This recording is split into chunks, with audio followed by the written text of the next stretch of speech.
Hello my Sloth Squad, it's Sloth Power here, and welcome back to another episode of Glacial Gaze. Today we're going to be looking at a pretty underrated set of Disney games, the Epic Mickey series. If you don't know what the Epic Mickey series is, Epic Mickey is a video game franchise that first released exclusively on the Wii back in 2010. The game featured Mickey Mouse and had Mickey go through this kind of dark version of Disneyland known as Wasteland and encounter his long-lost brother Oswald the Lucky Rabbit. The game was fairly successful and it has a cult following. So today, we're going to take a look at the iceberg. This iceberg was not made by me. The iceberg image I used was made by u/Goomba Broadcast over on Reddit. So go check them out. I'll leave a link to their Reddit profile in the description. And yeah, I did add a couple extra entries on, but that shouldn't be too much. Anyway, this is a massive iceberg to get to, so we're going to have to start right now. So yeah, without further ado, let's take a glacial gaze at the Epic Mickey Iceberg.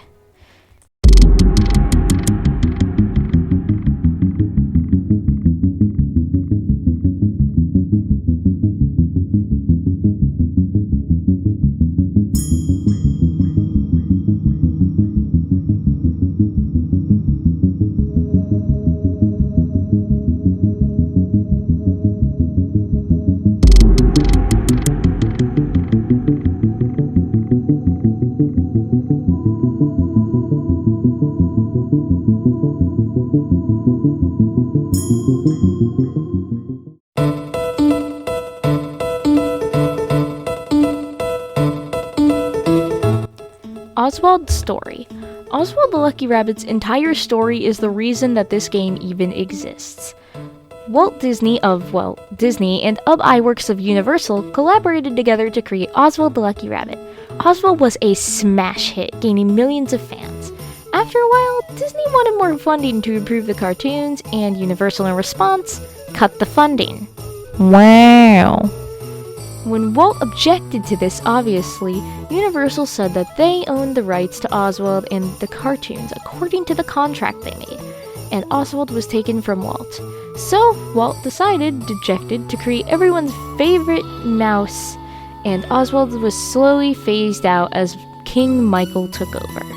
Then, in 2005, Disney effectively traded a real human being for the rights to Oswald back. They traded a ESPN sportscaster for the rights to Oswald, and then the rest is Epic Mickey history. Junction Point Studios. Junction Point Studios is the studio that created the Epic Mickey series. They were formed in Austin, Texas in the 2000s, and they made all the Epic Mickey games. And they also had a lot more Epic Mickey spin-off plans, and they were shut down in like 2012. This is all you really need to know about them. They brought my boy Oswald back and made Epic Mickey.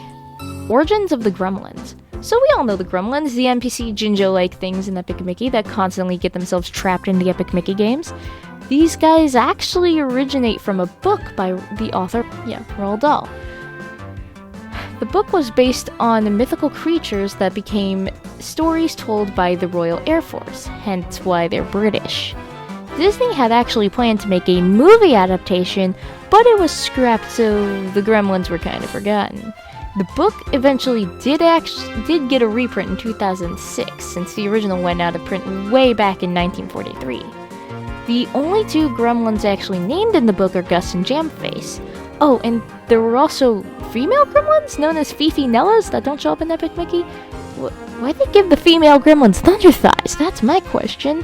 Anyway, in Epic Mickey, the Gremlins were given basically everything that makes them, Gremlins, such as the teleporting was from the Epic Mickey team.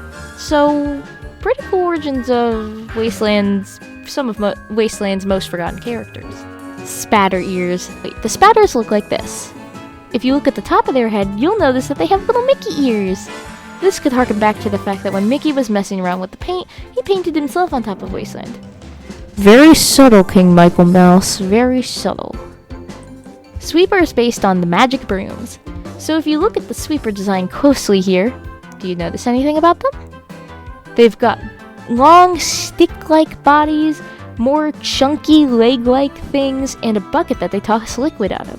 Taking a closer look, these guys seem to be based off of the brooms from Fantasia that could dump water into the cauldron, that dumped water into the cauldron in the Sorcerer's Apprentice segment from Fantasia.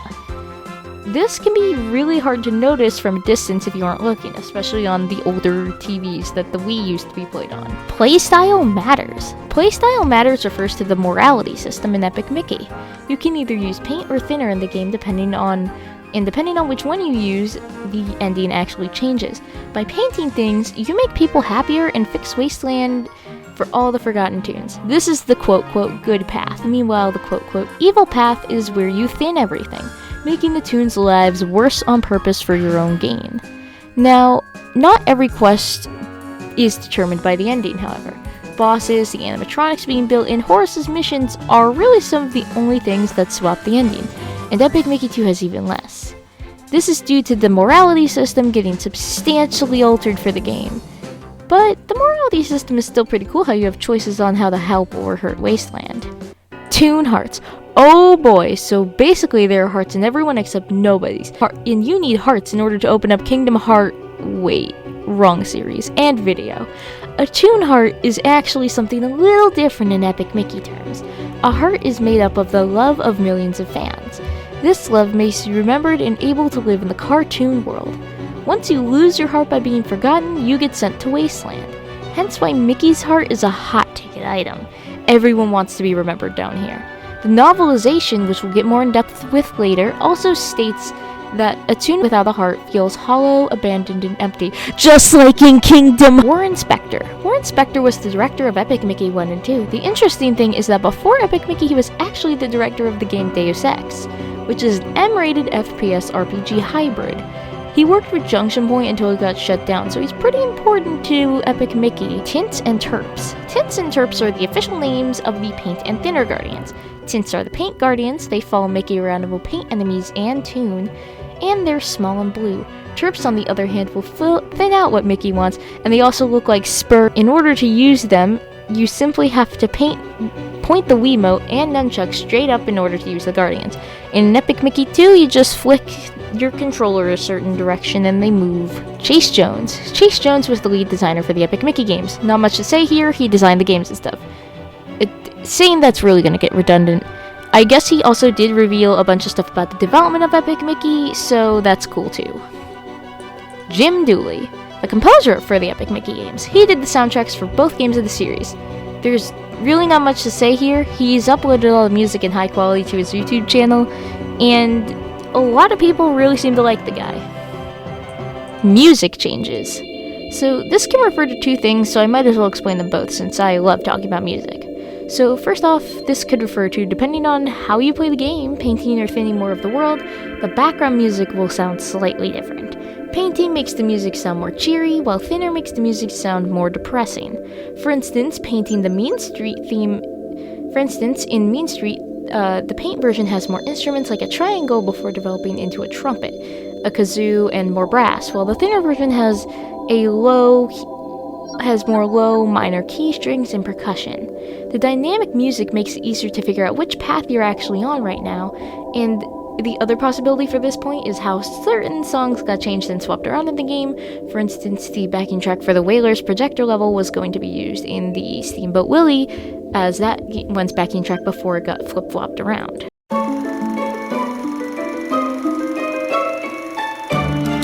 Hero and Scrapper Mickey. Originally, Epic Mickey was going to have more of a morality system than it does now. Like I said, think similar to the Fable series where your choices affect literally everything. If Mickey painted more and was more good, Mickey would stand more upright, his fur would gain a dark blue hue, his gloves would become golden, and there would be more tones in his face. If Mickey goes down a more selfish and evil route, however, he will get more hunched over, have an evil smile, and at one point his paint would have been sucked straight out of him, leaving just an outline. And the neutral route is the closest design we have to this, being called Wastelander Mickey. The two Mickey forms of Hero and Scrapper Mickey were dropped due to Disney meddling and not wanting to tarnish the mouse's good name. And there were also several negative playtest reactions to this system as well. Colonel Pete. Colonel Pete is an unseen Pete in Epic Mickey. He's first mentioned by Big Bad Pete when he tasks you with retrieving some old cartoons from the Lonesome Manor. He is not mentioned in the second game, but his clothes do make a cameo in the Mad Doctor's old attic. It's likely that this is a very old Pete rendition from the Alice cartoons, or some version of him in the Oswald cartoons. We really don't have much of an idea though, but if you do, feel free to put it in the comments. Japanese version differences. There are several differences between the English version and Japanese versions of Epic Mickey. First, the game title is Epic Mickey, Mickey Mouse and the Magic Brush instead of Epic Mickey. Dang, do you think they know it's a game about Mickey Mouse? The lighting in the game is also better, it being slightly brighter and in certain darker areas like Dark Beauty Castle. And the cutscene with the Mad Doctor doesn't include the part with threatening Mickey with sharp objects. There's also more dialogue that explains controls and features, and I believe they also got stuff like the camera in the game being better, which would have been way nicer and was a quality of life thing. Man, why did Japan get all the good fixes to the game?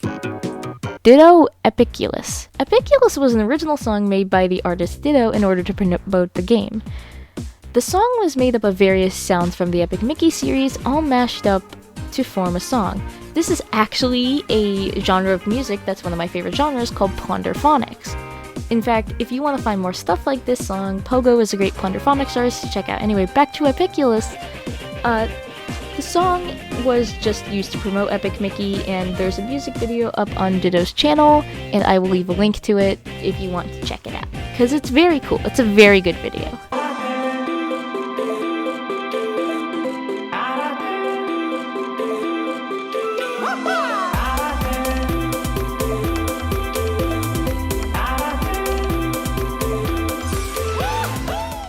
Bog Easy, named after Big Easy. The areas of Wasteland are all a play on words of their Disney counterparts. Main Street is Mean Street, Oztown is Toontown, Ventureland is Adventureland, Dark Beauty Castle is Sleeping Beauty Castle, and Tomorrow City is Tomorrowland. But what the heck is Bog Easy supposed to be? There's no areas like that in Disney, or so you think. See, another name for New Orleans is Big Easy. Now, in case you're blind as a bat, Big Easy equals Bog Easy. You can see this evidenced by the New Orleans-like structures in the little town of Bog Easy. Wonderland. This is probably the most infamous scrapped area in this game. Wonderland, or the Wonderland Maze, was a world that was supposed to appear in all of the Epic Mickey games. Warren Spector had lots of ideas for this area due to the amount of cut characters from the 1951 Alice in Wonderland. For example, some cut characters from the movie, you have the White Knight, the Jabberwocky, and the Mock Turtle and the Griffin. The entire area was cut due to time constraints, and Tim Burton's Alice in Wonderland was releasing, and Warren Spector didn't want to confuse people who didn't know the 1951 movie, which, I mean, could be a lot of this generation, so I get it. You can actually see this area in the opening cinematic, but it sinks into the thinner, giving a reason on why we can't go there. From what we know, a few areas were planned. First of all, the Tulgey Woods, a deep dark forest in Alice in Wonderland. From this concept art, we can see Mickey in a mysterious forest with mushrooms, overturned teacups, and a Cheshire Cat with a crooked smile. Of course, there are several Alice in Wonderland references left in the game, and in Epic Mickey 2 as well. Most notably in Epic Mickey 2, in the Candy Canyon, you can see various Alice in Wonderland-like playing cards, with pictures of Alice on them, scattered around. And in the area right before Prescott's Arena, it's entirely Wonderland themed, with rose bushes in the shape of the card suits, Tweedledee and Tweedledum floats, and the float of the White Rabbit's house, and way more. Steamboat Oswald. On the cinema of Mean Street, the movie that is allegedly playing is called Steamboat Oswald. Obviously, this is a play on Steamboat Willie, Mickey's first cartoon.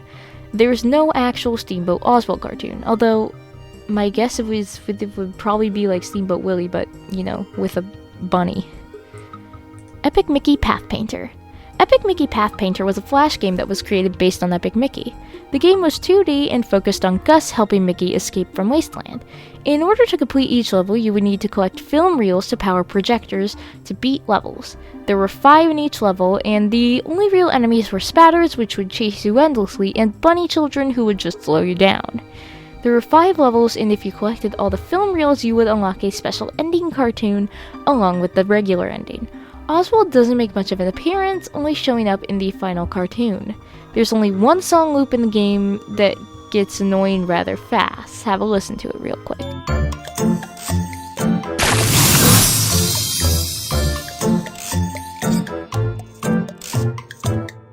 Now, since this game was made on Flash, it can no longer be accessed without an archive, so unfortunately, the only thing I have to rely on is some YouTube footage that I found. Red Eye Blottlings. In Epic Mickey, all the Blottlings have yellow eyes for about the first half of the game. They hit for around 1 damage and are fairly easy to defeat. The difficulty of these Blottlings changes after Mickey gets back from the jungle if he didn't help Starkey by getting rid of all the Blottlings, and Beetleworks. Spatters with red eyes will appear. They will be a little stronger, dealing 2 damage. If you help Starkey, these guys start showing up around the Lonesome Manor area from what I could notice. Mickey Junk Mountain based on real Mickey Mouse merchandise. Mickey Junk Mountain is a mountain full of Mickey junk, discarded merchandise and all that. Many of these items found on the mountain are actually based on real merchandise. There are NES cartridges for Mickey's Mousecapade, a real game that actually sucked. The phone is based on an actual Mickey Mouse phone that existed, and there's a clock based on the real Mickey Mouse clock, a lunchbox based on the real Mickey Mouse lunchbox, and several old Mickey Mouse posters that are scattered around. I think that's pretty cool on how much real merch you can actually find on this huge mountain, and fun fact, the mountain's actually based on the Matterhorn mountain ride in Disneyland. Black Hole and Tron references in Tomorrow City. So in Tomorrow City, there are several references to the 1987 movie The Black Hole and the 1983 movie Tron. 2 movies which have kind of been forgotten. You can watch them on Disney Plus though. The Spatters have these weird hat things which are a direct reference to the outfits the characters wear in Tron. The tankers in this area have the body of a golden light cycle, also from Tron. As for the Black Hole, there is one piece of junk that looks similar to the character Bob, who acts as one of the protagonists in the movie. The Tomorrow City Bashers are modeled off of Maximilian from the Black Hole, who's a secondary antagonist in the movie. And then in Epic Mickey 2, there is one reference to the Black Hole where one of the Blotworks actually looks like Bob. Epic Mickey 3. Originally, Epic Mickey was going to be at least a trilogy. The idea for the 3rd game would have taken place in the cartoon world, and we would have explored the cartoon world. It would have had the Wastelanders meet up and face their remembered brethren, just to hammer in the fact that they are indeed forgotten. It was gonna have things like the Pete's confronting their more remembered villains, and it definitely would have opened up more locations with the cartoon world. And the musical motif thing that was established in the 2nd game of characters constantly singing would have continued, and possibly this game was going to be open world. Look out, Zelda Epic Mickey's coming for your tail. But obviously this didn't happen, and Junction Point shut down before a 3rd game even was considered. Popular character likenesses in Wasteland. Throughout Wasteland, there's a few instances of popular characters making cameos in the game. In Dark Beauty Castle, there are statues depicting Beast from Beauty and the Beast, Maleficent appears in a stained glass window in Dark Beauty Castle, and Scar shows up as a stained glass window and a statue, as well as making an appearance in Lonesome Manor. Finally, Captain Hook shows up also on a stained glass window, as well as the animatronic Hook we all know and love. The Blot's cameo outside of the cinema. So in Epic Mickey 2, if you thin out or paint in the right side of the cinema quickly, you can see the face of the Blot as it either thins out or the toon appears. It's really fast, so I slowed down my footage and got a screenshot of when it's the clearest. This is just a really neat Easter egg that they put in Epic Mickey 2. Walt's apartment. Walt's apartment is a secret room that you can access on Main Street. In the first game, you need to obtain 30 power sparks and talk to Gremlin Marcus, who will say that the power is connected to the fire station. Opening it will open a secret room. In Epic Mickey 2, you have to first fix the clock above the train station, and then you have to set the time to 4:30. After this, ring the bell on top of the fire station and the room will open. Walt's apartment is a real thing in Disneyland and the fire station on Main Street. Walt Disney had an apartment for himself and his family so they could relax in the park. A lamp was always lit in the window to show that he was watching over the park.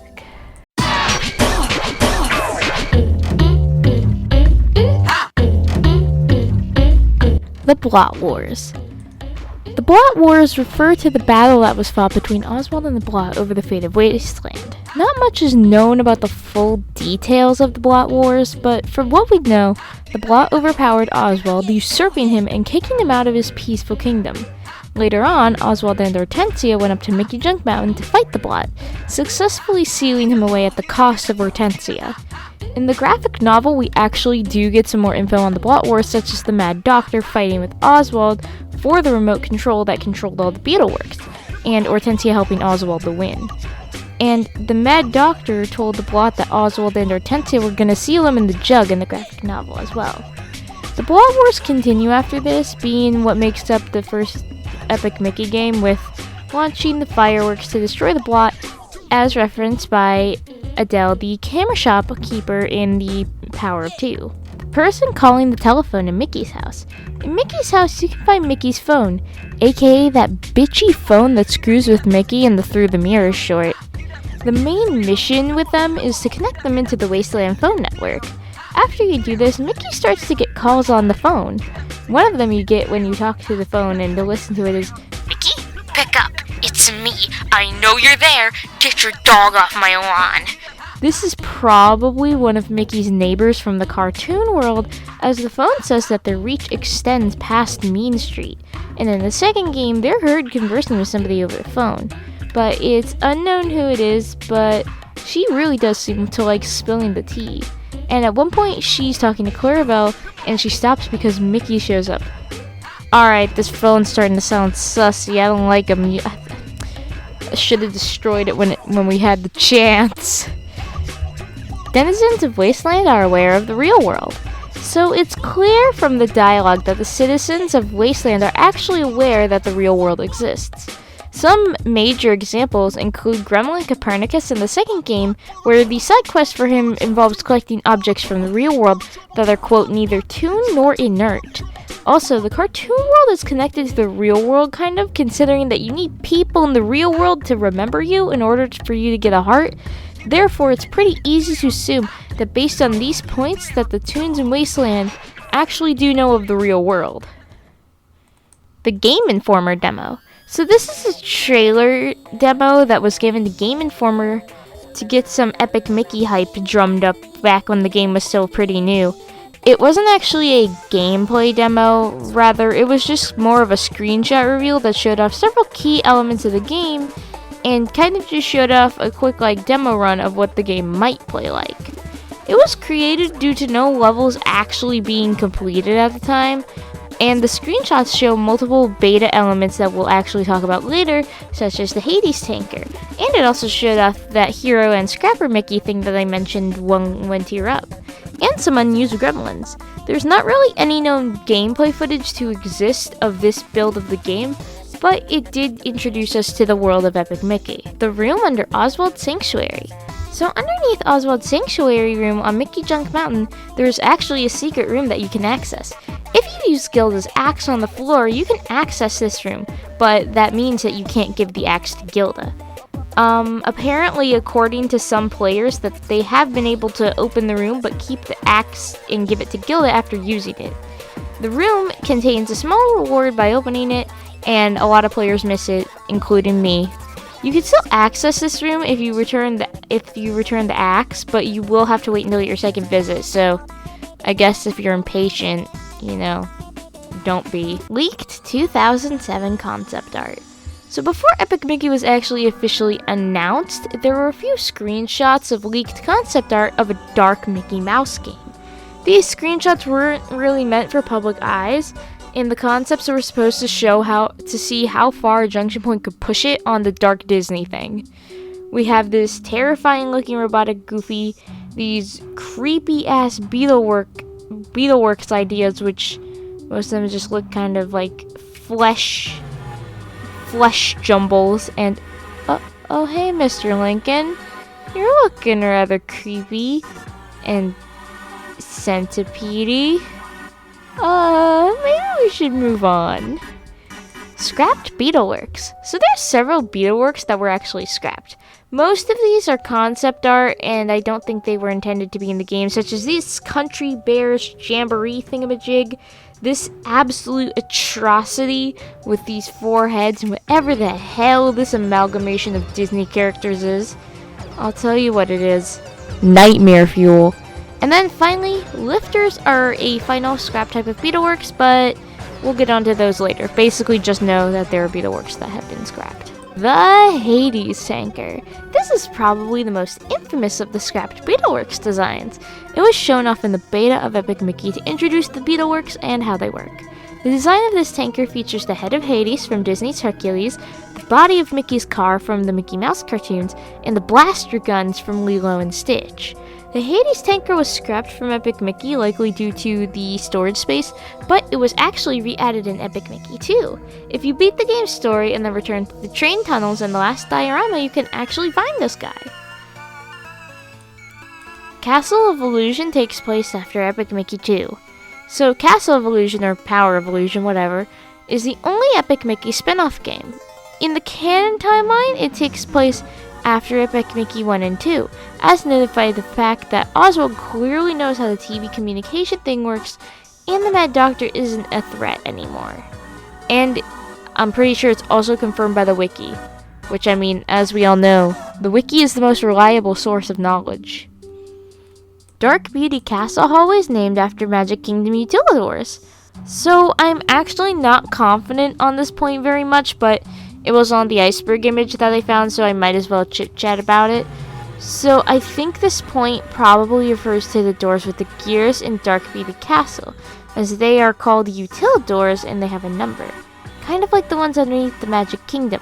Oh, and for those who don't know, Magic Kingdom is actually built on top of a series of tunnels that cast members actually use to get around, as to not break the immersion between the different areas in the park.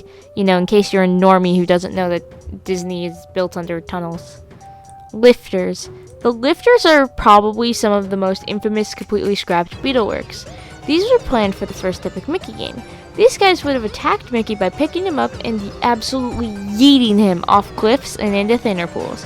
According to Chase Jones, the lifters were cut due to time constraints and physical memory restrictions of the Wii. Yeah, a lot of these issues, you'll notice, involve the Wii and memory. Some of the concepts for the lifters included one with the body of Mickey's trailer from the Mickey's Trailer short and the head of Jiminy Cricket, one that looks like the head of Dumbo on a teacup body, and then another still had a full Dumbo ride body and head. And finally, one last one had this weird pill bug body with the head of one of the 7 dwarves. The 7 dwarfs themed lifters are actually featured in an infamous concept art scene where the lifters crawled out of the thinner sea, grabbed tunes near the jug, and would fling them into the thinner sea, probably effectively killing them. Oh my gosh, that's freaking dark as all heck. Are you kidding me? Are you freaking kidding me? Donnie Hamilton concept art. So this refers to some concept art that was drawn by the artist Donnie Hamilton. These depict some concepts that didn't make it in. First, instead of the brush, Mickey was going to shoot paint out of his body. And another concept is that if you were evil, you would literally start, losing chunks of your paint, gaining a more sketchy look. This looks like the toon equivalent to sarcoptic mange. There was some concept art of an animatronic pirate bomber, and a spinel Beetleworks with a teacup shell, more popularly known as the teacup spinner. And finally, an early version of the Phantom Blot who looked more like the cloaked version of the Blot from the cartoons than what we actually have in the final game. NPC inconsistencies in between games. So I couldn't actually find too much on this one, but I think it might be referring to the fact that NPCs either have inconsistent personalities between games or inconsistent names. The gremlins you rescue in the games never really share the same names aside from a few like Jamface or Prescott. So, I mean, if you know any inconsistencies between the NPCs between the games, let me know, because I'm not going to read every piece of NPC dialogue. I'm not that crazy. Marble busts. These are enemies that are found in the Lonesome Manor. They're based on the marble busts from the Haunted Mansion because, let's be real, who actually remembers these things? I sure don't. These cartoon ghosts actually aren't actually ghosts, so they were never really alive, but they do tell Mickey interesting facts and things if he interacts with them, or Mickey can destroy the bus by spin attacking them. Yeah, there's not much to say on these things. I'm not exactly sure why they're on the iceberg, but might as well throw them in here anyway. Why not? The Epic Mickey graphic novel. The Epic Mickey graphic novel was a 64-page long retelling of Epic Mickey that was included with the Tales of Wasteland Digicomics and purchasable in the Digicomics Epic Mickey app. It was gonna have a hardcover physical release before that got canned. Later, after the app shut down, it was re-released on Amazon's website Comixology. There are several notable differences to the game, such as the events happening in a different order. Mickey realizes he caused the Thinner disaster pretty quickly. Oswald knows Mickey caused the Thinner disaster and has a lot more hate towards Mickey. Clarabelle lives on Mean Street instead of in Oztown. Oswald has some dialogue with Mickey in the Blot when the two debate who should get the heart, with Oswald relinquishing it like in the game, as well as several other minor changes. Also, according to the novel, whichever hand you hold the brush in determines whether paint or thinner is used. Left hand for thinner, right hand for paint, in reference to the Wiimote buttons. There was also a graphic novel for the second game, but it was never released in English, and I sure don't know how to read any other language besides English, so you don't get that sweet content. Sorry, English speakers. Epic Mickey Tales of Wasteland. Yet another graphic novel about Epic Mickey. This was a group of 6 comics taking place before the first Epic Mickey game / graphic novel. The first comic, called Clock Tower Cleaners, consists of the Mad Doctor informing Oswald and the animatronic Donald and Goofy, who fight the clock tower, who's suspected of covering Mean Street instead. After telling the clock tower that they're gonna clean his clock, they shut off the music and calm the clock tower down. But the Mad Doc secretly restarts the music. Hence why, Clock is so pissed in frickin', Epic Mickey 1. In the second comic, called The Game's Afoot, someone steals Oswald's feet. Typical internet behavior, really? Horace is enlisted to help find the person with the foot fetish. It ended up being Pete. Pete wants to use the feet and flying machine to kidnap Hortensia. Horace destroys the machine, though, saving Hortensia and the feet. In the third comic, called One Scary Night, Pete dares Oswald to stay the night in Lonesome Manor, and he stays there with animatronic Donald and Goofy. All 3 end up getting chased by ghosts and escape, kinda similar to the Lonesome Manor short that Mickey and friends are in. Oswald fears that Pete will think of him as a coward, but the ghosts disagree and the ghosts get scared by Oswald's kids. Great. In the fourth comic, The Rubbish Cup, the Wasteland version of the Old Adventurers Club, the Misadventurers Club, create the Rubbish Cup. The way you win is to tell or demonstrate a true-to-life adventure, and whoever has the best tale wins. Oswald and Horace start having a huge rivalry over wanting to win, to the point of Hortensia and Clarabelle fearing it's going to end their friendship. But Donald wins in the end, so their friendship is fine. Comic number 5, Oswald the Lucky Duck. The Mad Doctor invites Oswald and Hortensia to see his newest invention, the projectorinator. Alright, Dr. Doofenshmirtz. The projectorinator can allegedly bring Oswald back to the silver screen. Oswald doesn't believe that anyone wants him back or would see him as a rip-off of Mickey Mouse, while Hortensia disagrees. The machine would turn Oswald into another character so people would like him, so he tries becoming a duck, a zombie, and even a devil. This ends up going wrong though, and Oswald gets dejected, but Hortensia assures him that she still loves him. Aw, cute, smiles in the chat. The final comic, There's a Hole in the Sky, has one of the bunny children spotting a hole in the sky. The Mad Doctor says that they can escape from Wasteland with it, trying to convince Oswald by saying the people created it because they want him back. Hortensia, however, doubts this. She tells Oswald that they have each other and that's enough. Okay, Hortensia, you're channeling Eliza Hamilton here, but moving on. The Mad Doctor argues back, saying the two deserve to be remembered, and the two are convinced by that. Wow, y'all get convinced real easy. The bunny children create a bunny tower to help Oswald escape, and as Oswald almost escapes, Jensen closes up the hole with paint as thinner caused the hole in the first place. This series shows how some of Wasteland was before, and shows how much meddling and manipulation the Mad Doctor did to actually get Wasteland into the palm of his hand. Tunes and projector screens. Inside some of the projector screens, you can actually see some tunes. Now, in the Epic Mickey games, the tunes look kinda 2D, almost like they're paper cutouts. In the graphic novel, however, they're seen as actual tunes. Some toons, it seems, just live in the projectors. So if toons live in the projectors, what happened to them when the projectors got shut off in 2? Were they homeless? Just some food for thought, but the conclusion is that toons live in the projectors, just like the point says. Mickey Junk Mountain Basketball Room. So just like in the Matterhorn bobsled attraction that the mountain was based on, there's actually a secret basketball court on Mickey Junk. You can access it by going to the Mickey greeting card near the Adventurers Guild, and inside the room there's a chest with a gold pin. And then if you jump on the scene, you can become a basketball and gain some bonus content. This was a really cool but really easy area to miss, so make sure you check it out the next time you're on the Mount Osmore slopes. A third way to defeat Animatronic Hook? So the Animatronic Hook fight is one of the most unique ones in the game. The paint route involves climbing up to the top of the ship and releasing the sprite, allowing Pete Pan to fight Hook, while the thinner route involves you whacking Hook off the plank and into Tick-Tock Croc. There is actually a third way to defeat Hook, however. If you just whack him around into a wall enough, you can actually destroy Hook as well because, well, animatronic. Club 13.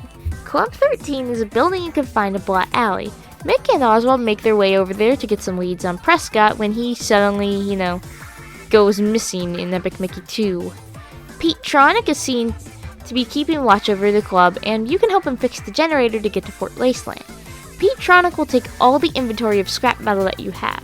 You can get your metal back by befriending or thinning the Blotworks that show up, or you can just leave Pete there. And if you rescue Gremlin Ditto and head out, you can head out, but you won't get your metal back. Club 13 is based on the exclusive Club 33 in Disneyland. It's one of the only places where you can actually drink alcohol in Disney and has a super long waitlist to get into the place or even just become a member. Pipe Organ in the Mad Doctor's Attic. In Epic Mickey, the pipe organ is a character in the Lonesome Manor. You can either help them out by playing a song with them, allowing the ghosts to return to the manor, or you can destroy the thing and make the ghosts stay in Bog Easy. The pipe organ is fairly big. They're practically the size of the room, but in Epic Mickey 2, you can actually see the pipe organ in the Mad Doctor's attic. They're much smaller and can be found tucked away in a closet. Man, what a downgrade, but why is this thing in the attic? It's probably to provide music for the Mad Doctor's cartoon. Anyway, it's a pretty cool Easter egg regardless. The Beanstalk Factory. So this was an area that may have been cut at some point. Much like Wonderland, the area is shown on the map in the opening, but unlike Wonderland, the area was left unharmed and Mickey never actually went there. The area itself looks like a cross between Willy the Giant's castle and an Industrial Revolution type factory being supported by a beanstalk with a town at the base, most likely being inspired by the Mickey and the Beanstalk short from Fun and Fancy Free. The area can even be seen on the map of Wasteland in the Digicomics app.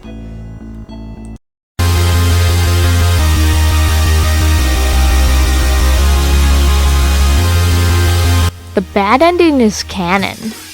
I've talked about the ending and the morality system, but which one's the canon ending? Well, judging by various things in Epic Mickey 2, the bad ending actually seems to be the canon one. Lewis doesn't have his courage medal, Captain Hook is destroyed, and there are several bosses that aren't around, and areas have deteriorated much worse than when we last saw them.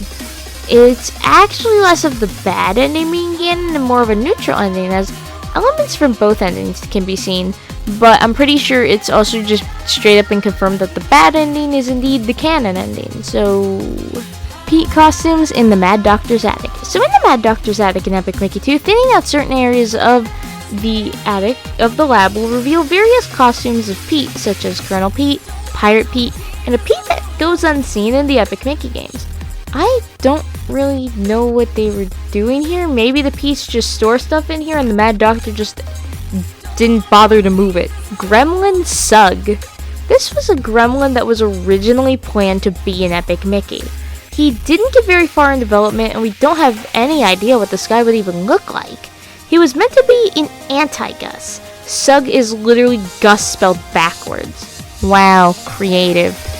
He would have exchanged parts of animatronic Donald for permanent health upgrades. This idea was scrapped as it wasn't really in Mickey's character to do that for his friends, as this was when the morality system was more prominent. So Sug was scrapped.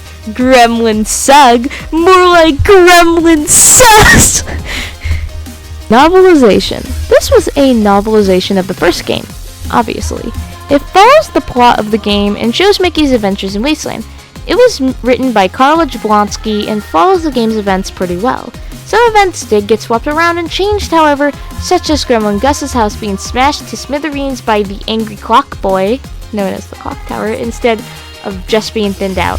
Certain events are also just straight up left out of the book, and you can actually get the novelization on Amazon, but I'm broke, so I'm not buying that. Sorry, guys. Garbage from the Disney parks is sent to Wasteland.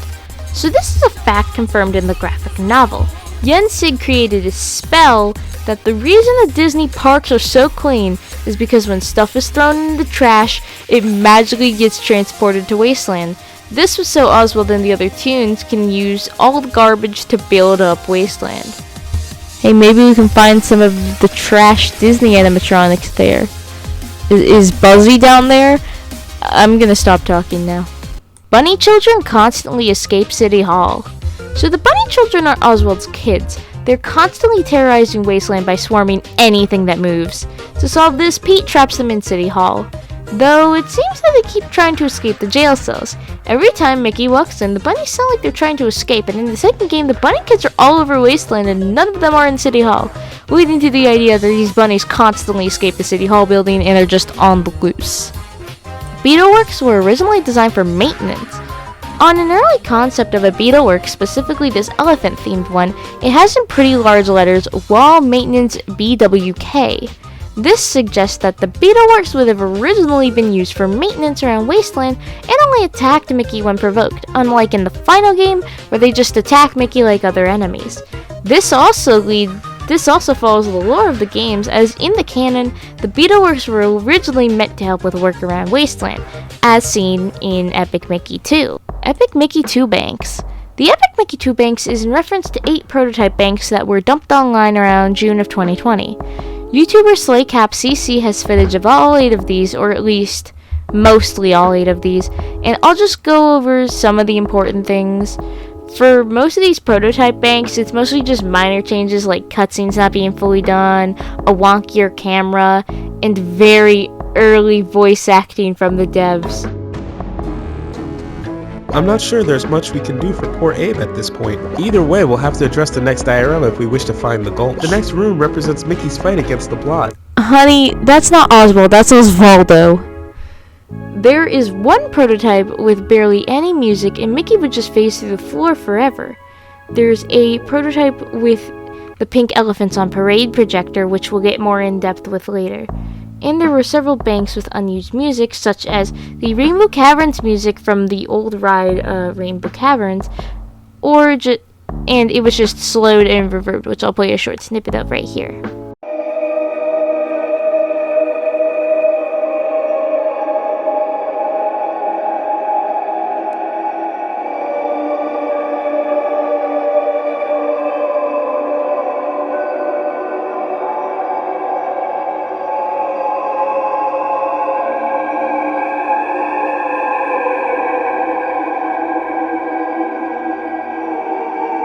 There were a few more changes, but overall it was just like mostly early builds. The Digicomics app. This was an app that was released for iOS that contains the Tales of Wasteland, Epic Mickey graphic novel, teaser videos, character profiles, and a map of Wasteland. The app has since been removed off the App Store since Junction Point got Thanos snapped. Now, if you have the app and try to use it, it may randomly crash when exiting the comic. The app would also play the early theme for Epic Mickey, which sounds like this.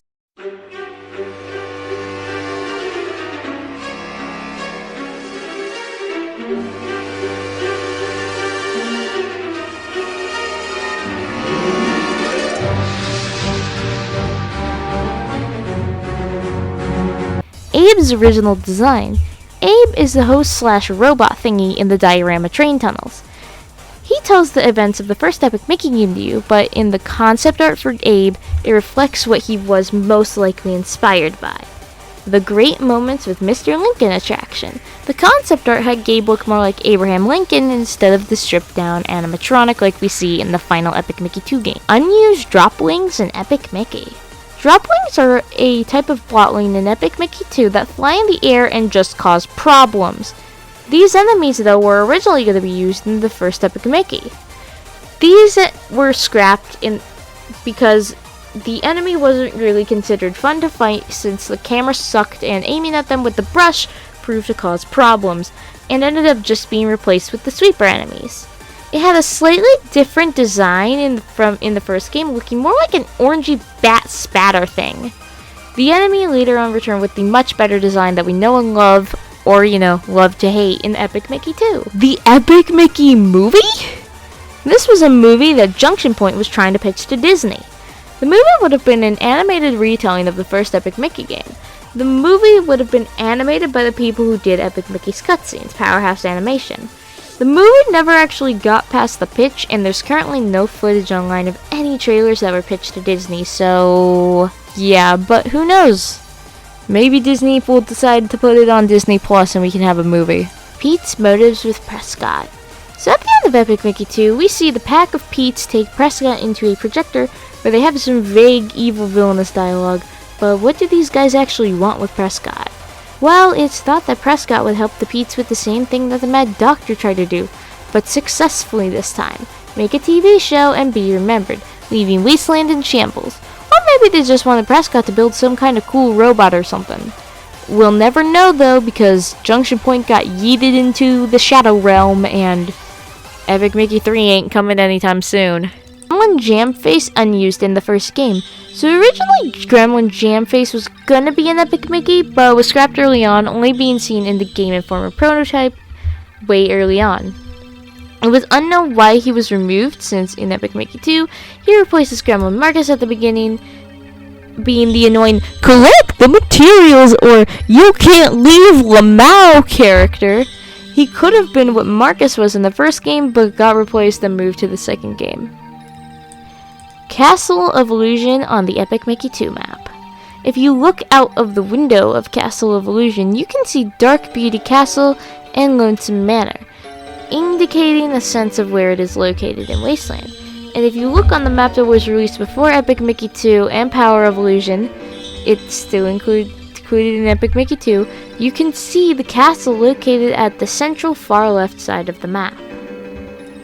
Animatronic Hook's origins. Animatronic Hook was based off of a rejected early variation of Hook, as many of the pirates are. The main reason for Hook being an animatronic is because he used the machine to turn himself into a Beetleworks like the rest of his crew. So that's why he's a robot. The Mad Doctor's attraction is California Adventure. The Mad Doctor's new attraction in Epic Mickey 2, being where you fight the final boss, has several elements of the California Adventure Park in California, leading people to believe it's actually straight up just California Adventure. I mean, who even remembers California Adventure to begin with? It's the suckiest Disney park.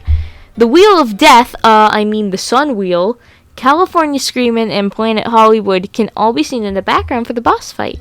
And the seahorse from the King Triton's Carousel of the Sea ride can be found just on the battlefield. Oh, and all these masks protecting the Mad Doctor look straight out of California Adventure or Adventureland.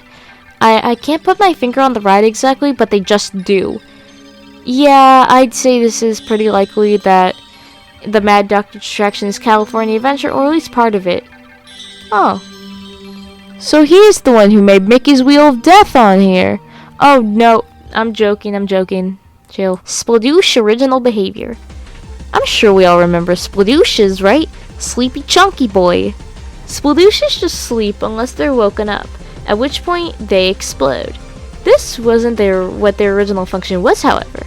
Originally, they were going to be able to stand up and lob rocks at Mickey, as seen from the files in the game.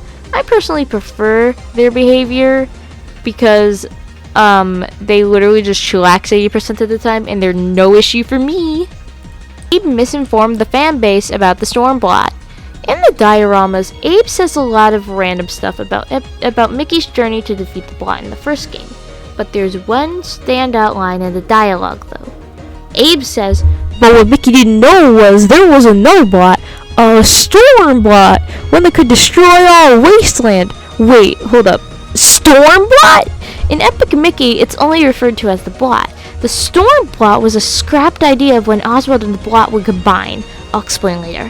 What's weird is Abe mentioning this because that plotline was entirely scrapped. This single throwaway line led to the fandom freaking out and thinking that the Stormblot was going to make a return. Abe misinformed us though, and that never ended up happening. Thanks, Abe. You're just like all those stupid fake Nintendo Direct leakers. The exact functions of inert.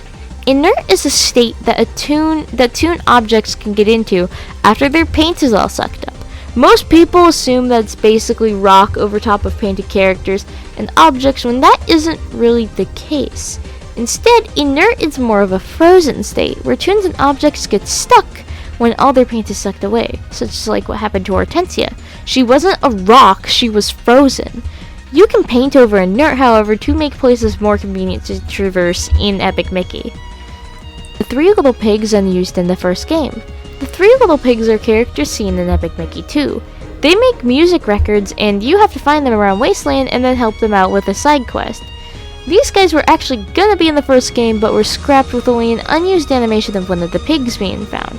It's unknown why they were removed, but I mean, who even liked these guys in the second game very much? I did their stupid side quest, and I absolutely, wanted to, hurl them out of the treehouse. It was ridiculous. Hate the pigs. Epic Donald. This was a game that Junction Point and Blitz Games were working on to try to pitch to Disney. The game was based on Donald Duck and DuckTales. The game had lots of concept art for it, and it would have been for the Xbox 360 and possibly the PS3, but we're unsure on that. But we're pretty unsure on that one. There were several things in the concept art shown off, such as a junkyard dog level where Donald would have to avoid a huge dog while gathering Scrabble. The concept art definitely had a time-traveling kind of story to it, and in some art it seems that Donald's nephews would actually help him out. And there were a lot of characters confirmed and tons of areas were planned, and there's way too much to go over in one video, but you can get a look at it from the concept art on the screen. And the game was cancelled when Junction Point bit the dust, which is really sad because this was like a huge passion project for Warren Spector. Gremlin cages in the Mad Doctor's attic. I couldn't really find a lot on this, so it looks like I'll have to guess. I'm guessing this could refer to the cage that Jamface got himself trapped in, because I've looked up and down this attic, but I can't really find much of anything, so I assume that's what the iceberg is referring to. If not, correct me in the comments, I really don't mind. Hot Topic merchandise. Hot Topic has several pieces of Epic Mickey merchandise ranging from shirts to keychains to Funko Pops. And these are just your typical merchandise, but it is a little strange that Hot Topic of all stores has the Epic Mickey merch, but at the same time makes sense due to the game's more dark aesthetic than the usual Disney stuff. Topolino. Topolino is an Italian magazine that had an issue that featured some information about Epic Mickey. In issue 2870, it featured 3 of the Tales of Wasteland comics, those being One Scary Night, Oswald the Lucky Duck, and Hole in the Sky. The issue also had a double-page segment that talked about the game, and the most interesting thing is there being an image of the scrapped dropling I talked about earlier. And then, in Epic Mickey 2's graphic novel was in issue 2974. Man, who knew Italy was the cool new Epic Mickey source? Pirate Pete. This is a Pete variant that was scrapped for both Epic Mickey games. He would have a green coat resembling Captain Hook's and would have had his ears hidden under his hat. And he would have also had a peg leg. In Epic Mickey, there's an unused dialogue code that mentions Pirate Pete, stating, "If you defeat Pirate Pete, I will open this door for you." In Epic Mickey 2, there was also gonna be possibly a pirate subplot with Blackbeard, but we'll get to him later. And he would have been an antagonist for Mickey and Oswald. And in an early build of Epic Mickey 2, there's Pirate Pete model standing on a Zeppelin from the Game Informer demo. Yeah, it seems that this character just had no luck with getting off the drawing board, unfortunately. Mickey still contains the Blot. This is a plot point that was scrapped, but could still be true. In the original version of Epic Mickey 2, the Blot was still going to be inside of Mickey's heart, and the Mad Doctor would have extracted it from him to revive the Blot. The Blot in the first game inside of Mickey kind of manifested himself in a way through these dark ink droppings coming off of Mickey. How did the Blot manage to get in Mickey's heart in the first place? Well, let's see. He's been grabbed by the Blot, had his heart stolen by the Blot, and he's just been completely attacked by the Blot, so yeah, makes sense.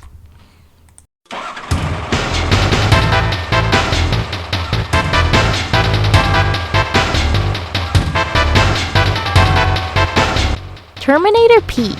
This was an early design for Pete-tronic. It featured him looking more like the Terminator with a leather jacket, robotic eye, some swaggy sunglasses, and parts of his body were Cybertronic, like the Terminator.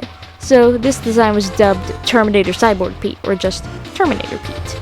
And fun fact, Terminator Pete actually does show up in the graphic novel. Porter becomes a Blot spirit. Many toons in Wasteland become possessed by the Blot and have the resemblance of random and various toons, or dogs and other animals. A few of the Blot spirits are actually the spirits of actual characters you encountered though. If you didn't save a lot of the Petes, they show up as Blot spirits, but one character you can see here is Porter. Porter is a resident of Mean Street who walks around and says like 3 lines to Mickey, so I don't know, L plus ratio plus cope L. Scrapped Castle of Illusion enemies appear in Power of Illusion. I couldn't find anything on this, and trust me, I scoured the place, so I'm not saying it's impossible, but I couldn't find much on this point. I mean, it would make sense thematically since, you know, Forgotten Realm.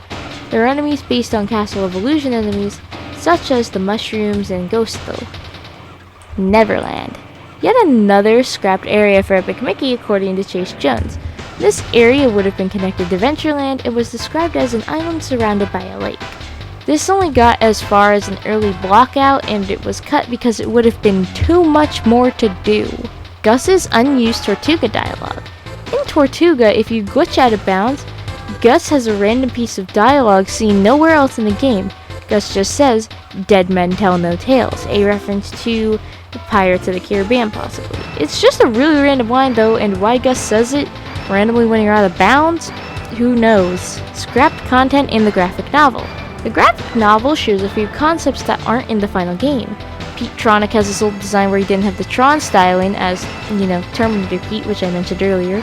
And I believe the clock tower also has its music box smashed in one of the comics or the novel pertaining to it, which was the original cutaway to defeat the boss. It's so interesting to see beta content in these novels that didn't make it into the final game. The real Daisy Duck appears in Tales of Wasteland. In Comic 5, Oswald the Lucky Duck, Oswald transforms into a duck as one of his attempts to get back into the spotlight.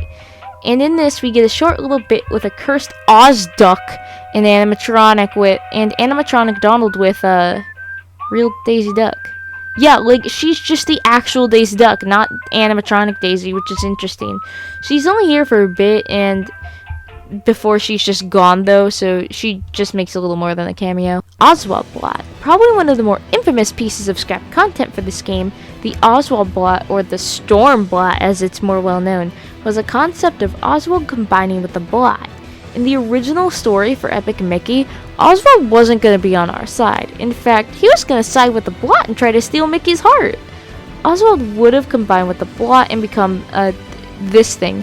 A mixture of our precious Lucky Rabbit and the Blot.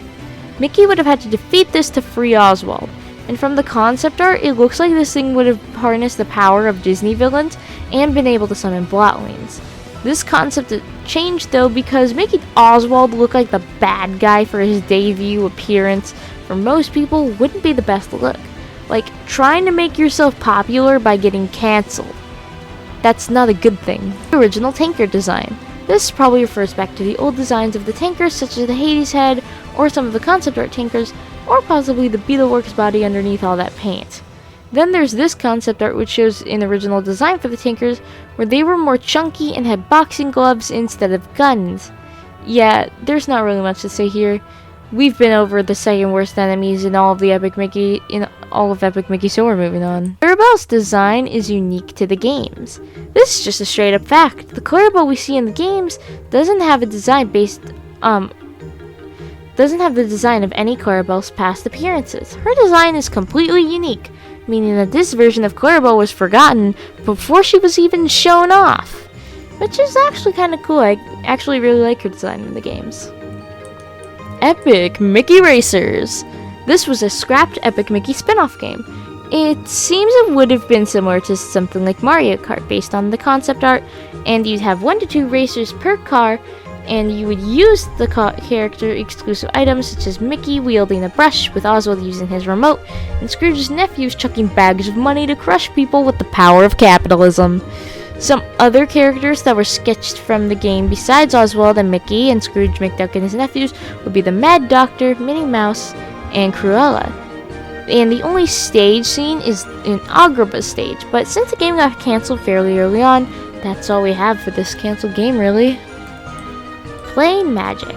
Play Magic was rumored to be making a remake of a Disney action game.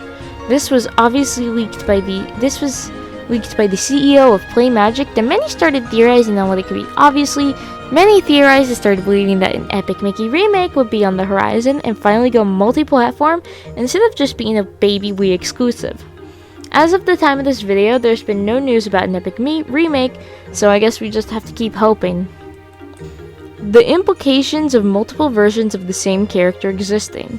In Wasteland, you can find several versions of Pete here. Small Pete, Pete Pan, Pete-tronic, and the other Petes, as well as several versions of what look to be the same character but are slightly different. This implies that different variations of the same character can exist and live in Wasteland. Does that mean if one iteration of a character is forgotten, they all are? Or does each iteration function independently? Does that mean there could be forgotten versions of remembered characters down in Wasteland? Yeah, we're gonna stop now before this gets weird. The identity of the robot dog. In Epic Mickey, one of the missions you have to complete for Horace is to find some dog tags for a robotic dog. The identity of this dog is unknown, but of course we have some theories. First of all, it could be referring to animatronic Pluto, who we'll get to later. Or it could be the dog that chills on the Carousel of Progress. Either way, we find the dog tags and help whatever good boy these were missing from. Horace appeared in Wasteland before the Thinner disaster. Horace is probably one of the less forgotten of the forgotten toons to be in Wasteland.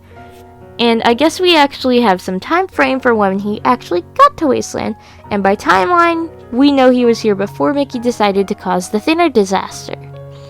In Gus's pre-Thinner disaster flashback, you can actually see Horace riding a bike, and then, almost gets drowned by Thinner. The canon fate of the Shadow Blot. In the Shadow Blot boss fight, you can either paint or thin the boss. Painting him results in the Blot flying off and being friendly towards Mickey, while the Thinner ending just straight up defeats him. The canon ending for this is the Thinner route, as you never see the Shadow Blot, and defeating the Blot completely would involve thinning him out, since a lot of the Epic Mickey media makes the Thinner route canon. This is probably the fate of the Shadow Blot.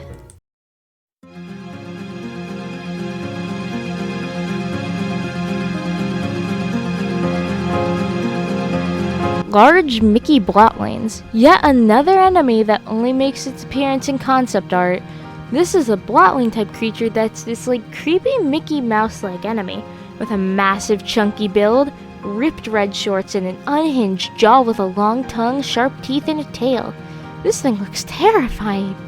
Probably the only piece of concept art that made me physically recoil when I first saw it. And it still makes me shudder to this day. Ranged Monster. This is a Blotling that never really made it out of the concept art stage. This design kinda looks like one of those emaciated shrimp things from Ursula's garden from The Little Mermaid. According to the concept art, the monster would jump in and out of ink puddles. It seems one of the notes was that it was to make it more cartoony though, and I think this enemy probably would have been really annoying, let's be honest. Walt Disney originally created Wasteland. So I think this goes back to the original idea of Wasteland was originally gonna be a dumpster with rejected ideas concept. Since Walt Disney threw out a bunch of ideas, the land originally would have been made by him, or alternatively, since Walt had to give up Oswald and everyone forgot him, that created the butterfly effect of creating Wasteland. So it's technically true, or if you want even more of a crack theory, Yen Sid is actually Disney spelled backwards, so Walt Disney created Wasteland because he was Yen Sid all along. Unused sketches. There are 2 unused sketches for Epic Mickey. The only thing we really have for these is a short description for each and a placeholder animation, which doesn't show us anything, so I decided to make my own artistic rendition of these. First is the balloon sketch. The description of it is lift yourself or others into the air. And as you can see, I sketched the Sloth and Ozzy being lifted up by balloons. The fireworks description reads, scares away enemies and reveals hidden things. Now, believe it or not, I think both of these ideas got reused in the second game. The balloon sketch sounds an awful lot like the fairy sketch, and the fireworks sketch could just be the random fireworks scattered around Wasteland, since those help you reveal hidden things and can sometimes scare away enemies. Ursula. Ursula was a character planned to be in Epic Mickey. She would have resided in the jug, which you would have had to go into. You meet Ursula, well, in early design of Ursula at least.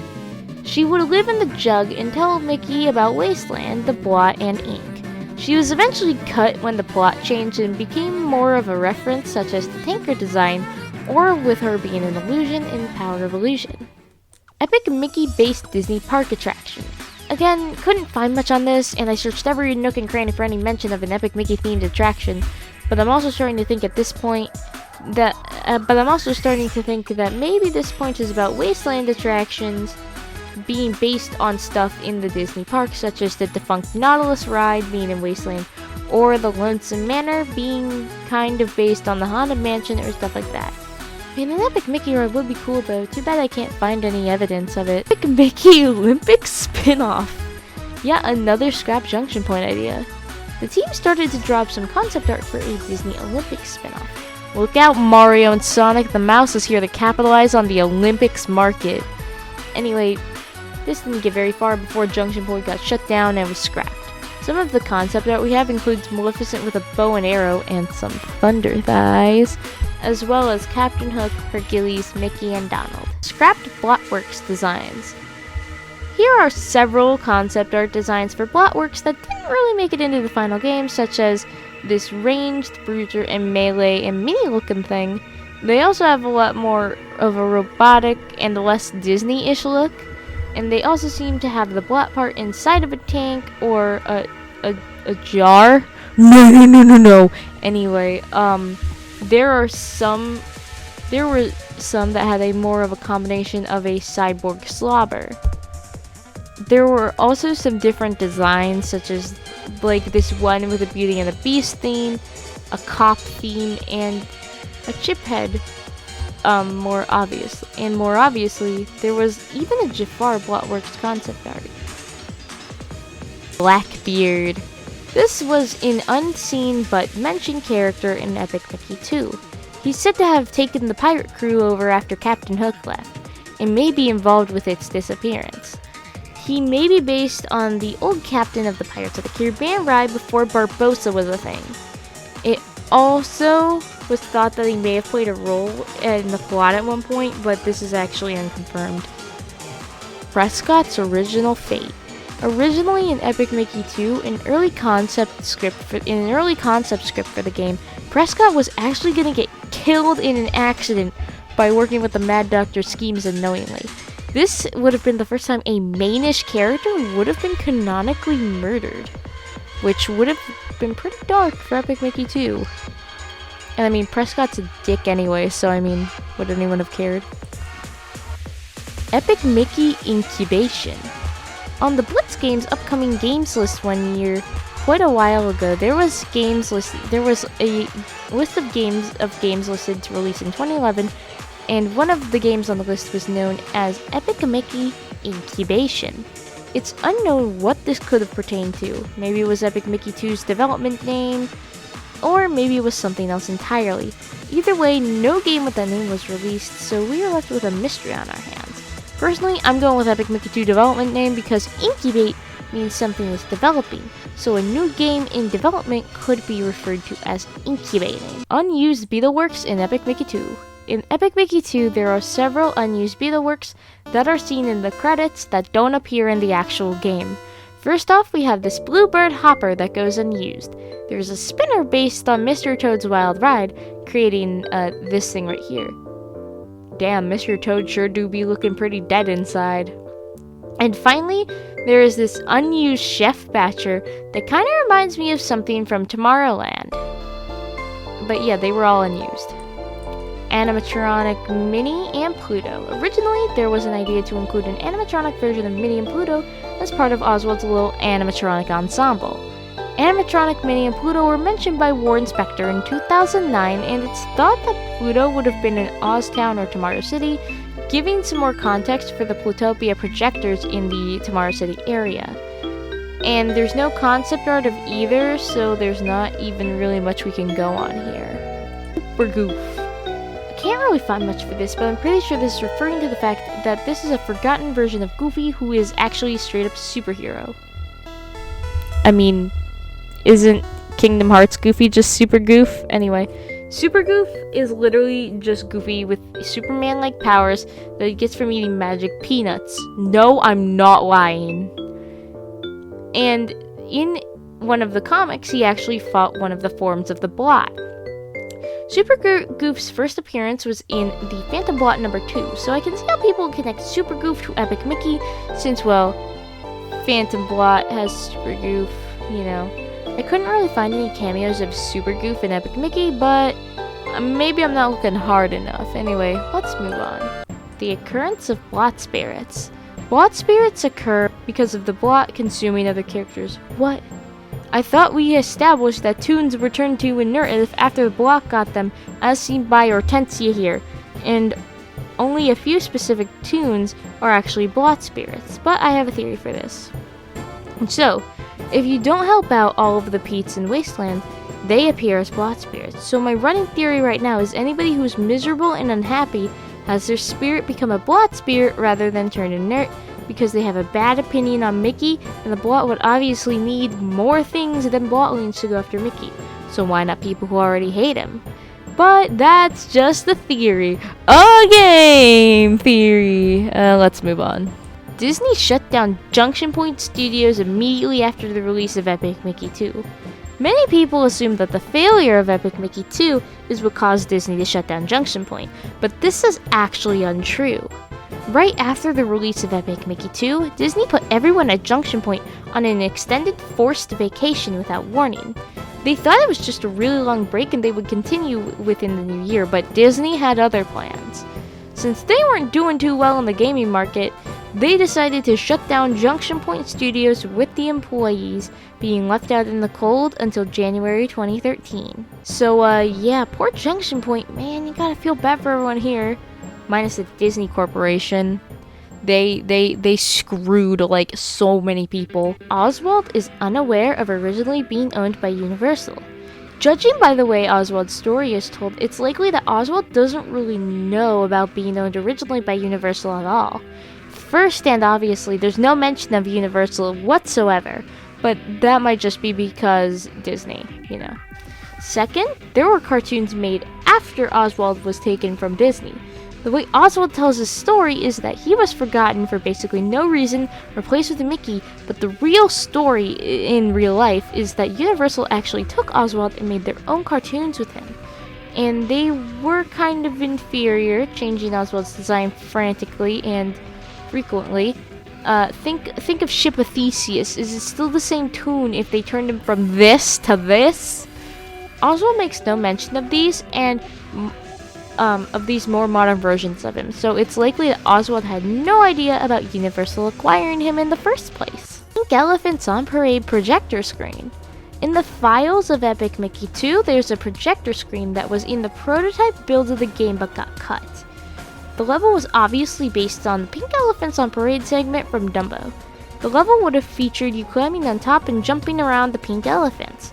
The level was found to be modeled and basically almost finished in Prototype Bank 5, and there was even original music for the projector that Jim Dooley posted to his YouTube channel. Where would this projector have connected you may be asking? Well, we know that too! It would have been inside of Fort Wasteland and connected you into the float yard, or the float graveyard as people like to call it, effectively replacing Building a Building V2 in the final game.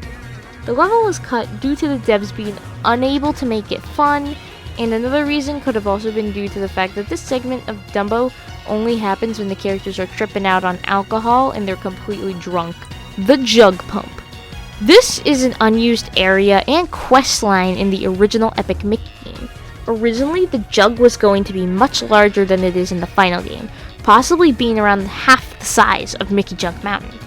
And both the jug and the mountain were also located by the seaside of the Thinner Ocean. We'll get to the seaside later. Originally, after trapping the Blot in the jug, Oswald was going to transport all of the Thinner in Wasteland into the jug using various pumps, with the largest pump being right next to the jug, meant to suck up all of the Thinner Ocean. But the pump somehow got broken down. This leads to a quest where Mickey would have had to repair the pump with paint. There were also some more things centered around the jug that we definitely will be discussing later, but this is basically everything we know about this early scrapped area. McBasil Rocks. McBasil Rocks, or McBasil Rocks, however you pronounce it, was an active member of the Epic Mickey community for a while, mostly posting on Tumblr. Their biggest contribution to the community, though, was finding 3 GIFs for Epic Mickey 2 that depict parts of the original plotline for the game. I won't go over the plot again for the sake of brevity, so if you remember back to what I said, at some point, the group heads over to Tomorrow City to take out the Blottling lab. So in the GIF, you can see Mickey battling some Blotworks or Blottlings or whatever. In the second one, it looks to be a moment of the Mad Doc stealing Mickey's heart to extract the Blot from it. The last one is a GIF of animatronic hooks, so not much to go off of here. This is the most I could find, as it seems that McBasil has disappeared off of the face of the internet, with no one knowing of his whereabouts. If you guys actually do know where McBasil is, and they posted more, I don't know, you can let me know, but this seems to be the main thing that everybody talks about McBasil about, in the Epic Mickey community at least. Epic Mickey 2's original plot. We all know Epic Mickey 2's plot is, well, a bit of a mess, as well as underwhelming as all heck. The game's final plot wasn't actually what we were gonna get originally, though. The Mad Doctor would have returned, claiming to see the error of his ways and wanting to work with Oswald and the other Toons to fix Wasteland after it got damaged by earthquakes. Oswald agrees to this, but after Wasteland starts getting worse, Oswald thinks the Mad Doctor is sus and not keeping his end of the bargain. So Oswald, Gus, and Hortensia contact King Michael Mouse, who agrees to help, going through the mirror again and grabbing the brush. Mickey and Oswald then team up to uncover the truth. The game learns that the Mad Doctor used his Reformation plan to lure Mickey back into Wasteland. By using Big Bag Pete as a spy, he tricked Mickey and friends into believing Prescott was behind the damage to Wasteland, fueled by Gus's rejection. This is where the plot switches from being similar to the Epic Mickey 2 that we got. Pete betrays the Mad Doctor as soon as the army of Blotworks, note, Blotworks are part Beetleworks, parts matter, which were being made in the old lab in Tomorrow City, inadvertently kill Prescott by sending him plummeting to his death. Yeah, not incapacitate, not sent into a coma, straight up gremlin slaughter. Pete is mad as he had ties with Prescott's agenda, and reveals that the Mad Doctor's plan lies at Dark Beauty Castle. Mickey and Oswald confront the Mad Doctor, and he reveals his plan to extract the essence of the Blot still inside Mickey that Mickey had since he was first taken to Wasteland by the Blot in order to resurrect the Blot. The Mad Doctor succeeds at this, also removing Mickey's heart and using it to restore the Blot's energy. The quakes were caused by the Mad Doctor's machines under Mean Street, and the Blot awakens, bursting through Mean Street, and it begins destroying Wasteland again. Realizing the mistake they made in trusting anything the Mad Doctor did, Mickey and Oswald have to destroy Mickey's heart in order to completely destroy the Blot. The two take the Moonliner rocket into Tomorrow City, and with the help of Hortensia, Gus, and Pete, who cages the Mad Doctor, who ends up escaping and merging with the Blot in the end, allow Mickey and Oswald to fend off the remaining Blotworks and overload Mickey's heart with Thinner, destroying it completely. Mickey comes to terms with the fact that he's now technically a nobody in Kingdom Hearts terms and is trapped in Wasteland.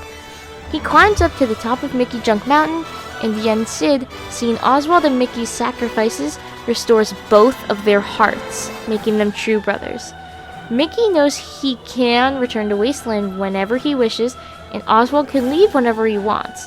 And Oswald chooses to stay, however, since he views Wasteland as his home and he doesn't want to leave Hortensia. Mickey then returns to the cartoon world and the game ends. So, wow, that was a lot cooler than whatever we got. Not only was the plot a lot darker, but this was also very sweet as well, especially at the end. Apparently the storyline was changed to open up for more possibilities of later games, but it still would have been a really sweet plotline though. The Shores of the Thinner Ocean. The shores of the Thinner Ocean, as well as the Thinner Ocean, are yet another scrapped area. Jeez, another scrapped idea! The shores of the Thinner Ocean would house the jug, along with the jug pump. The Thinner Ocean itself was actually going to surround all of the lands of Wasteland, separating the different parts of it. The look of the ocean varies from concept art to concept art because the deep green color of Thinner hadn't quite been decided yet, most likely at least. Some concepts for this ocean would have included Dark Beauty Castle and the Jug chilling on small islands in the ocean, Tomorrow City vibing as a massive boat / Monstro as a narwhal traversing the sea a la Noah's Ark. The Thinner Ocean is still in the game somewhat, although we can't explore a shoreline or the ocean itself. The Thinner Ocean still surrounds places like Mickey Jump Mountain and the Pirates of Wasteland. Looking at these early concept art designs really makes me want this shoreline type thing, because it's almost like a little Disney Gulch from the second game, especially in this concept art. Outro Black Pete. In 2020, Jim Dooley started posting his music to his YouTube channel. This is unremarkable in itself, other than some hi-fi versions of songs, bar one. One song is labeled simply as Outro Black Pete, and it's not seen anywhere in the game and goes unused. It's unknown who the heck Black Pete is. Maybe it's Big Bad Pete? I mean, all the Petes are black, so I mean, I don't know who this could be referring to. And it seems that this would probably be an outro theme for one of the Petes because, again, Epic Mickey 2's story got yeeted with an 80-foot pole. Radio appears in Wasteland and Mickey's real house. In Epic Mickey 1, the radio can be found in Lewis's house, and he's the answer to Jim's final riddle in Adventureland. In Epic Mickey 2, however, he's found in Mickey's house in the cartoon world. This means that either the radio is omnipresent and has a counterpart in both the cartoon world or Wasteland, or he got remembered in between the events of the first and second games.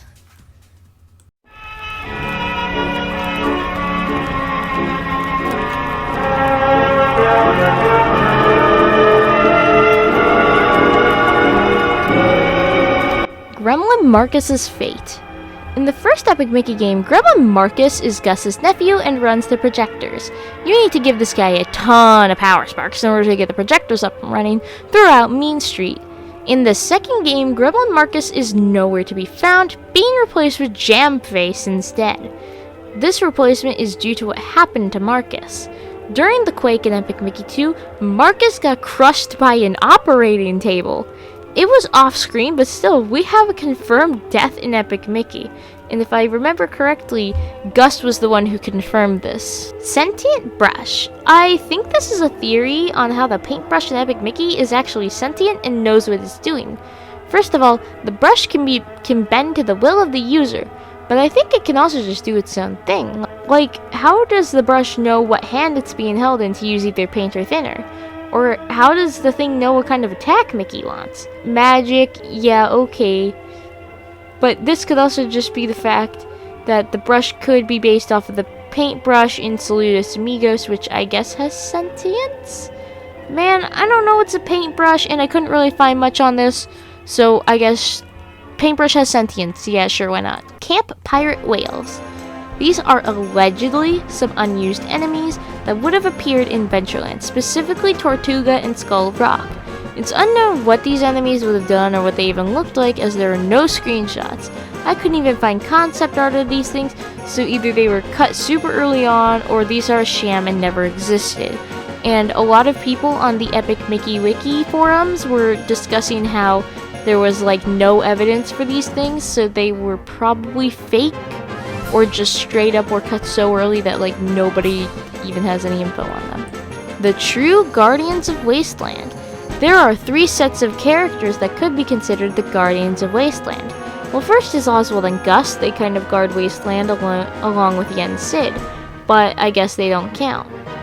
Next is the Tints and Terps, which are considered the Guardians of Wasteland that follow Mickey around and are kind of the reason Wasteland exists, so it's pretty safe to assume that they are the true Guardians. But the values of the land are protected by the Guardians known as the Spirits of Wasteland. Each one represents a different value. Heritage, individualism, pioneering, self-reliance, adventure, knowledge, compassion, independence, freedom, discovery, innovation, and tomorrow. These guys could also be considered guardians. Either way, Wasteland has some pretty trash guardians. Can't even protect the place by getting wrecked by a giant blob of ink. The whereabouts of other Oswald characters. In the Oswald cartoon, more characters show up than just Oswald, Hortensia, and the Bunny Children. To name a few, we have Fanny, whoever this guy is, and more who just aren't anywhere to be found. But they have to be somewhere, right? They're Forgotten Toons after all. Well, they show up nowhere in Epic Mickey 1 and 2, so it's kinda weird that the other characters of the Forgotten Toon became forgotten in themselves and just never made it into Epic Mickey. Constance Hatchaway's disappearance. Constance Hatchaway was a ghost that lived in the Lonesome Manor. The main thing about Constance is the fact that she would kill all of her husbands by beheading them with a hatchet. This is not the only case in Wasteland, but in the Haunted Mansion ride at Disney as well. Lonesome Manor is based on the Haunted Mansion ride, remember. In the game, however, Constance is missing. She's only mentioned by Horace, who needs you to find Constance's hatchet as evidence. Where Constance went and why she disappeared is a complete mystery. Maybe she got remembered and was free from Wasteland entirely.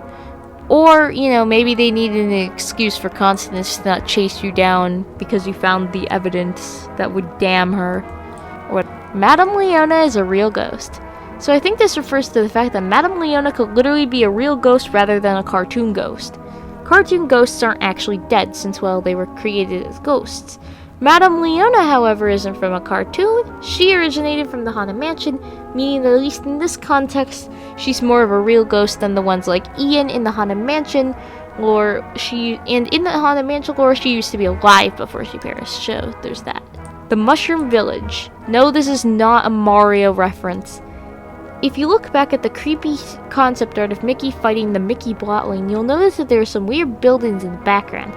The buildings appear to be raised up with these mushroom top type roofs. This Mushroom Village is speculated to have been an early area that the devs had an idea of. One theory is that this would have possibly been in Wonderland, or this is just a background drawn for concept art. Unused cow texture in Dark Beauty Castle. So while I couldn't find the texture in itself, this refers to the fact that in the texture files, there's the cow texture that goes unused. Maybe this means that there were going to be cows in Dark Beauty Castle as townspeople walking around, or maybe it's just this because the Steamboat Willie projectors around here, and I'm pretty sure there's a cow in that. Epic Mickey 2007 reel. So there's this really old animation from around 2006 to 2007 that shows off a really early concept for Epic Mickey. The video consists of a very oblong looking, kind of wonky Mickey surfing on ink, taking some spatters with him. He stops at a wall and turns around to face the enemies with the most goofy Gmod meme-worthy animation.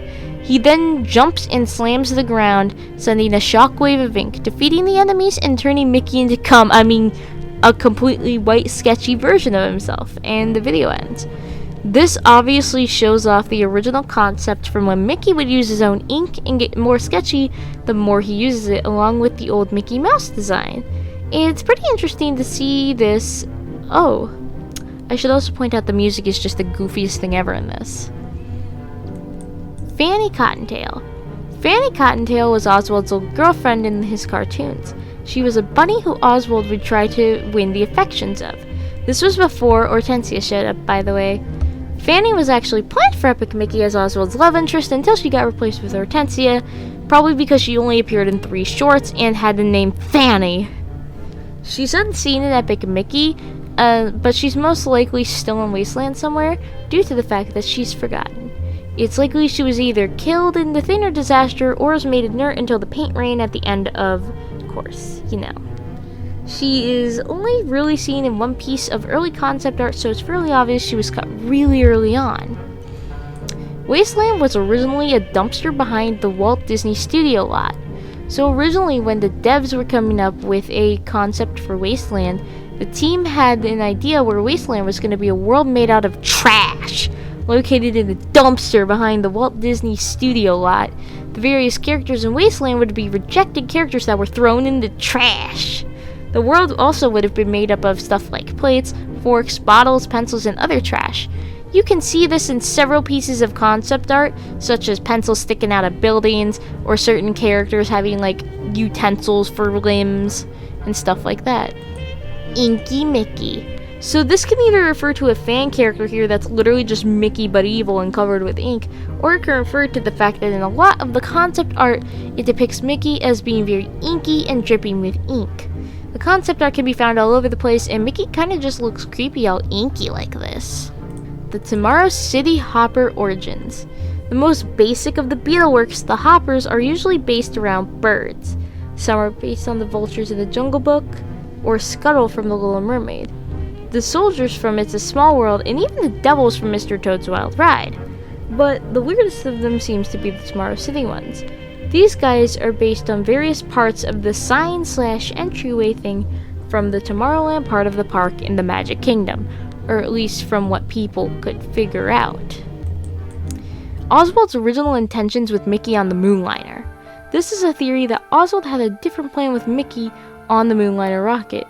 Instead of just getting Mickey out of Wasteland, Oswald would have taken Mickey's heart at the last second, leaving Mickey stuck in Wasteland and Oswald being remembered. The evidence for this comes from some choice dialogue in scenes like these ones. Over time, Oswald has a change of heart and decides not to take Mickey's heart for him, and the two defeat the Blot and work things out together. Digitally colored tunes. I think this refers to the fact that some tunes in Wasteland are in black and white and some are in color. I guess this implies that the color tunes were colored digitally and then forgotten about. Tunes that are in a more modern and forgotten about would be digitally colored. I guess this could also just be the fact that tunes could have purposely been colored in a monotone way digitally, as cartoons like Oswald and Hortensia weren't colored in the old cartoons in color. But I guess those ones are to make them stand out to players. Either way, it's pretty interesting. File 0079. In Epic Mickey 2, there is one music file in the game that never gets heard. File 0079 seems to have some pretty tense music in here. The origin of this music track is actually from another project Jim Dooley has worked on. The show Pushing Daisies has Jim as a composer, and the song in the files is a match for the song Heaven's Closing from the show. The version in Epic Mickey is shorter, and this was most likely left in here on accident and was only used for testing. It's not an actual track for Epic Mickey. The DECs based on the Magic Kingdom tunnels. At this point, we've all heard about the utilidors underneath the Magic Kingdom that I mentioned earlier. They're for cast members to use as easy to travel between areas without breaking immersion, like I said before. And it seems that the DEC could actually be a reference to these utilidors. The DEC takes you from location to location quickly, and a lot of the inner workings of Wasteland seem to be here, and it is the fact that we are traveling underneath Wasteland, just like the utilidors and traveling underneath Disney. Stromboli Float. This is one of the floats you can encounter in the Float Graveyard / the Float Yard. He's based on the character Stromboli from the movie Pinocchio. When you first enter the float yard through the projector, Prescott is seen messing with it for unknown reasons. You can either repair it by painting it with the gears, thinning its leg and reprogramming it and blowing it up with fireworks. This is just the kind of creepy float that can be really unsettling, and it's a pretty cool float, I guess, and it's one of the only ones you can really interact with in a meaningful way. The Gremlin Village Beta.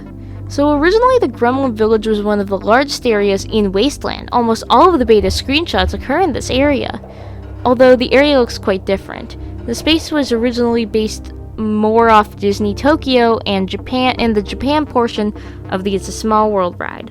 Originally, the It's a Small World music would have played throughout the level, and I gotta say that would have been so damn annoying. Jungle Book and Robin Hood in Epic Mickey 2. In Epic Mickey 2, when we still had the original plot intact, there were several cool ideas that were cut. one of which was a Robin Hood themed world where Mickey, Oswald, and Hortensia, Hortensia? That's right, Hortensia was originally going to be playable, possibly as more of a brawler type character from this concept art. Anyway, moving on, back to Robin Hood. The group would have faced off with the Sheriff of Nottingham and Prince John.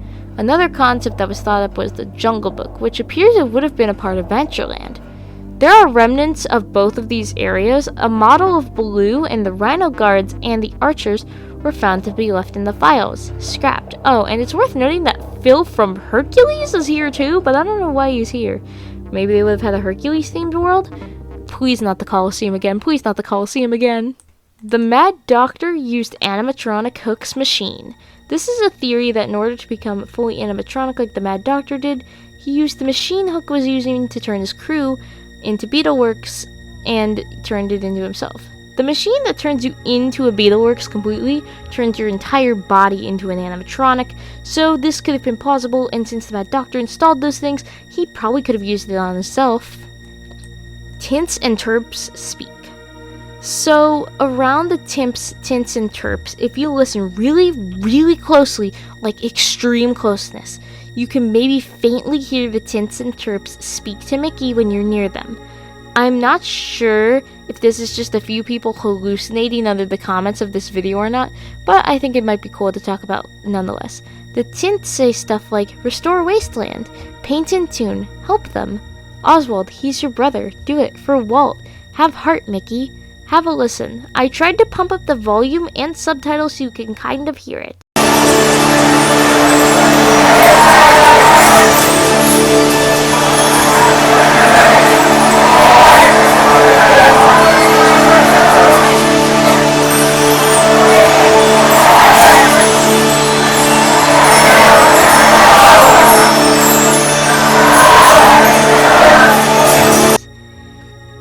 Now, I'm not even going to attempt the Terps, since I can't hear any words in those, but according to this commenter, you can apparently hear suffer, finish the job, destroy, use only thinner, no paint, erase them all, destroy Wasteland, more, die, only destruction is what you bring, thin out, all tune, no mercy to them, don't care for this place.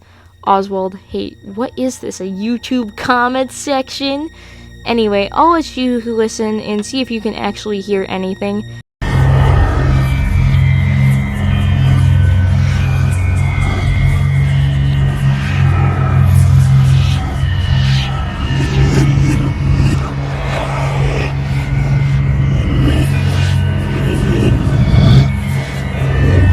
Again, this could also just be people really hallucinating, because I personally don't really hear much. I can maybe hear the paint, but the thinner one, I just straight up don't hear anything. Thank you all so much for watching. If you enjoyed, please be sure to leave a like on this video. I work really hard on all my videos, and I would love it if you guys would leave a like and maybe leave a subscription. I make all kinds of fun gaming content, iceberg content all the time, and I'm incredibly charismatic, so you might want to sub. If you want to follow me on Twitter, my Twitter is @slothpower_. You can @fanart at me. You can just send me video requests. We have a Discord server as well. It's in the about. It's linked in the description and linked in the about page. I would love it if you would swing by. We always love having new people there. And yeah, if you enjoyed this video, that's probably gonna be all from me for now. Remember to comment if you think that you have a better theory than me, or if I somehow messed up a fact. There were a lot of facts on this iceberg. Special things should be going on right now. And comment your favorite Epic Mickey area and your favorite Epic Mickey character. And yeah, with that, that's gonna be all for now from me.